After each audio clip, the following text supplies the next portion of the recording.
नाक में दम कर रखा है इस बुढ़े ने, एक मिनट भी चैन से बैठने नहीं देता। कभी बहू चाय कभी नाश्ता, जैसे मैं इंसान नहीं कोई मशीन हूँ। अरे क्या हुआ? इतना गुस्से में क्यों बड़बड़ा रही हो? होना क्या है, आपके पापा जी ने परेशान कर रखा है। अरे साफ साफ बताओ बात क्या है। छोड़िए, आपको बता के ना कोई फायदा नहीं है।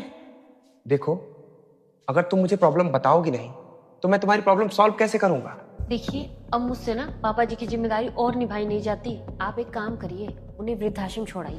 वहाँ उनके उम्र के और भी लोग होंगे तो वो वहाँ खुश भी रहेंगे। वृद्धाश्रम? ये तुम क्या कह रही हो? हाँ, सोच लीजिए, अगर आपको मुझे साथ रखना है ना तो उन्हें वृद्धाश्रम छोड़ना पड़ेगा। वैसे भी कल को अगर हमारी फैमिली बड़ी होगी, हमारे बच्चे होंगे, तब तो उन्हें कहीं भेजना ही पड़ेगा, या फिर हमें ही यहाँ से कहीं और जाना होगा। वरना आप ही बताइए, इस 2 कमरे के घर में हम सबका गुजारा कैसे होगा। बात तो तुम सही कह रही हो।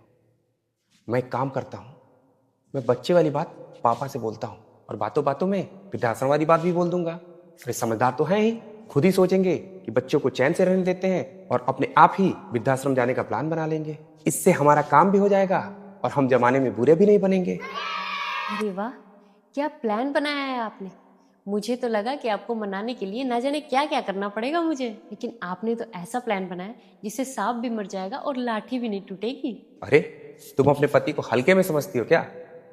अब देखो मैं कैसे पापा को घर से बाहर निकालता हूँ। ठीक है, all the best. Thank you.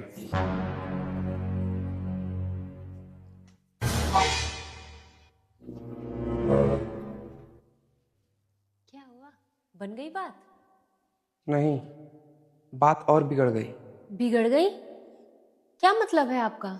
मतलब ये है कि जब मैंने उनसे वो सब बोला तो बोलने लगे कि ये घर मेरे नाम से है। अगर तुम्हें अपना बच्चा इस घर में पैदा करने से दिक्कत है तो अपनी बीवी को लेकर मेरे घर से निकल जाओ, लेकिन मैं इस घर से कहीं नहीं जाऊंगा। साथ ही साथ मैं तुम्हें बाकी सारी प्रॉपर्टी से बेदखल कर दूंगा। तो फिर आपने क्या कहा? अरे बोलना क्या था, मैंने ही बोल दिया। ठीक है, कर दीजिए बेदखल।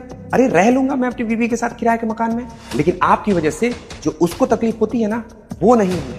अरे इतनी भी दिक्कत नहीं होती है। हे भगवान, पापा जी से आप ये क्या बोला है।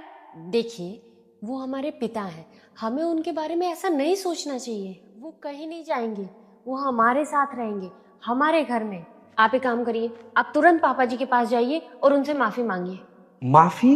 ये तुम क्या बोल रही हो सपना?